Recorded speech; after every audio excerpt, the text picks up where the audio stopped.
Hi all, எல்லாரும் எப்படி இருக்கீங்க? 2 மாசமா வீடியோ போட முடியல பல காரணங்களால். ஸோ நம்ம இன்னைக்கு அஸ்ட்ராலஜியோட கொஞ்சம் பேசிக்ஸ் தெரிஞ்சுக்கலாம். அஸ்ட்ராலஜி எப்படி உருவானதுன்றது நிறைய கதைகள் இருக்கிறது, நிறைய ப்ரூஃப் இருக்குது, நிறைய லிட்ரேச்சர்ஸ் இருக்குது. பட் அஸ்ட்ராலஜியில் என்ன பண்ணுவாங்க, எதை வச்சு மையமாக இதெல்லாம் பண்ணுறாங்கன்றது இன்றைக்கி நம்ம பார்ப்போம். ஸ்டார்ஸ் அப்புறம் பிளானட்ஸ் இது ரெண்டு இருக்கு இல்லைங்களா, இதோடைய மூமெண்ட்ஸை வச்சு தான் அஸ்ட்ராலஜி வந்து ஃபார்ம் ஆயிருக்கு. 4 காலங்கள் பற்றி சொல்கிறாங்க.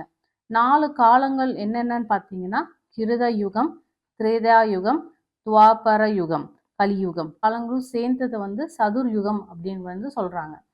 கிருத யுகம் அப்படின்னு என்னன்னு பார்த்தீங்கன்னா, அறநிலை தவறாது வாழ்க்கையில் எல்லா காலங்களிலும் அறநிலையோடு இருக்கிறது கிருத யுகம். திரேதா யுகம் அப்படின்னு பார்த்தீங்கன்னா, முக்காவாசி அறநிலை பின்பற்றுவாங்க, கால்வாசி அறநில்லாததாக இருக்கும். துவாபர யுகம் அப்படின்னு பார்த்தீங்கன்னா, இது 50-50 நம்ம வச்சுக்கலாம்.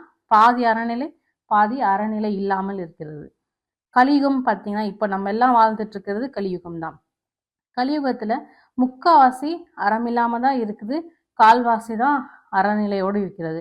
ஸோ இந்த 4 காலங்கள்ன்றது அஸ்ட்ராலஜியில் ரொம்ப முக்கியம். அஸ்ட்ராலஜியில் சூரியன் வந்து பிளானட்டாக கன்சிடர் பண்ணுறாங்க, it is not a star.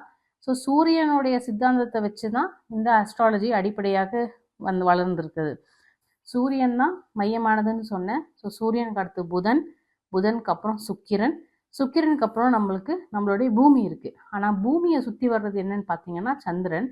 அதில் பாதியாக நீங்கள் மேலேயும் கீழேயும் ஒரு நிழல் மாதிரி கட் பண்ணிங்கன்னா அதுதான் ராகுவும் கேதுவும். ஸோ முதல்ல சூரியனுக்கு அப்புறம் புதன், சுக்கிரன், சந்திரன், ராகு, கேது, செவ்வாய், குரு, சனி. இப்போ நிறைய நெப்டூன், யுரானஸ் நிறைய பிளானட்ஸ் கண்டுபிடிச்சிருக்காங்க. ஆனால் நமக்கு என்ன தேவையோ அந்த விஷயத்தை மட்டும்தான் எடுத்திருக்காங்க. அதில் பார்த்தீங்கன்னா 7 கிரகங்களும் 2 நிழல் கிரகங்களும் இருக்குது, ராகு கேதுன்றது. இந்த மொத்த கிரகங்கள்லையும் சந்திரனுக்கு ஒரு இம்பார்ட்டன்ஸ் இருக்குது. எப்படின்னு பார்த்தீங்கன்னா, எல்லா கிரகமும் தன்னைத்தானையே சுற்றி கொண்டு சூரியனையும் சுற்றி கொண்டு வருகிறது. ஆனால் சந்திரன் தன்னைத்தானையும் சுற்றி பூமியையும் சுற்றி அந்த பூமியை சுற்றி வரப்போ சூரியனையும் சேர்த்து சுற்றி வருது. அதனால இனி ஃபியூச்சரில் நம்ம சந்திரன் பற்றியும் நிறைய பார்ப்போம். அடுத்து பார்த்தீங்கன்னா கர்மா.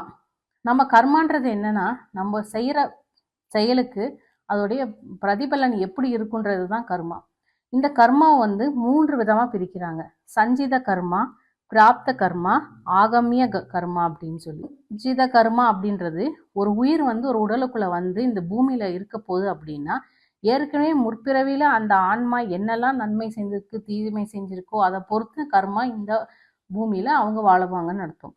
அடுத்து பிராப்த கர்மா அப்படின்றது ஏற்கனவே இறந்த காலமும் இப்போ இருக்க நிகழ்காலத்திலையும் எப்படி நம்ம செயல்களை செய்கிறோம், அதாவது சுப காரியம், அசுப காரியங்கள், இந்த மாதிரி என்ன பண்ணுறோன்றதை பொறுத்து தான் இந்த பிராப்த கர்மான்றது இருக்குது. 3ஆவதாக பார்த்தீங்கன்னா ஆகமிய கர்மா அப்படின்வாங்க.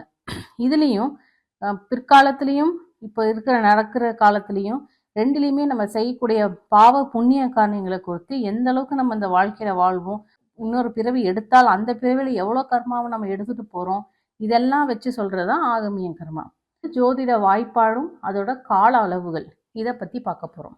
இது வந்து நம்ம ஸ்கூலில் டேபிள்ஸ் படிக்கிற மாதிரி தான், இதுக்குன்னு ஒரு டேபிள்ஸ் இருக்குது. அதாவது இந்த வாய்ப்பாடுன்றது இதை நம்ம யோசனை அடிப்படையில் நிறைய தெரிஞ்சுக்கணும், இதை நம்ம மனசில் வச்சுக்கணும். இதில் எப்படின்னு பார்த்தீங்கன்னா 15 நாளை ஒரு பட்சம் அப்படின்னு சொல்லுவாங்க. அந்த பட்சம் 2 வகையாக இருக்குது, சுக்லபட்சம், கிருஷ்ணபட்சம். வளர்பிறை தேய்பிறை தான் சுக்ல கிருஷ்ண அப்படின்னு சொல்கிறாங்க. 15 days ஒன்ஸ் நம்ம பார்க்குறோம் இல்லைங்களா, நிலவு ஃபுல் மூன் ஆகுது, அப்புறம் திருப்பியும் தேய்பிறை பற்று நியூ மூன் டேவாக மாறுது. ஸோ இது எல்லாமே வந்து 15 days ஒன்ஸ் வரனால ஒரு பட்சம் அப்படின்னு சொல்கிறாங்க. இதே 2 பட்சம், அதாவது 15 + 50 30 daysன்றது 1 monthன்னு நம்ம சொல்லுவோம். அதே மாதிரி அஸ்ட்ராலஜி படி 2 மாதத்தை ஒரு ருது அப்படின்னு நம்ம சொல்லுவோம். இதே 3 ருது அப்படின்றது ஒரு அயனம் அப்படின்னு சொல்லுவாங்க. அந்த அயனமும் உத்தராயணம், தட்சிணாயனம்னு 2ஆக பிரிச்சிருக்காங்க. இப்போ 2 அயனம் அப்படின்றது ஒரு வருடம். அதே மாதிரி 12 வருடம்ன்றது ஒரு குருவட்டம், 30 வருடம் அப்படின்றது ஒரு சனி வட்டம், 60 வருடம் அப்படின்றது ஒரு சுற்று பாரியாயம்.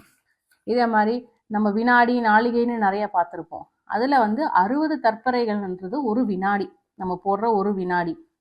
அதில் 60 நாளிகை அப்படின்றது ஒரு நாள். இப்போது 24 நிமிடம் அப்படின்றது ஒரு நாளிகை. இப்போ நம்ம கோயிலுக்கெல்லாம் போனோம்னா ஒரு நாளைக்காவது கோயிலில் உட்காந்து எந்திரிச்சுவாங்க அந்த எனர்ஜி அப்சார்ப் பண்ணுறதுக்கே அப்படின்னு சொல்கிறாங்க இல்லையா. அந்த ஒரு நாளிகை அப்படின்றது 24 மினிட்ஸ், அதாவது 24 நிமிடம். அதே மாதிரி ஹோரைன்னு நம்ம ஃப்யூச்சரில் இன்னும் நிறைய பார்ப்போம். அதில் ஒரு ஹோரை அப்படின்றது 1 மணி நேரம்.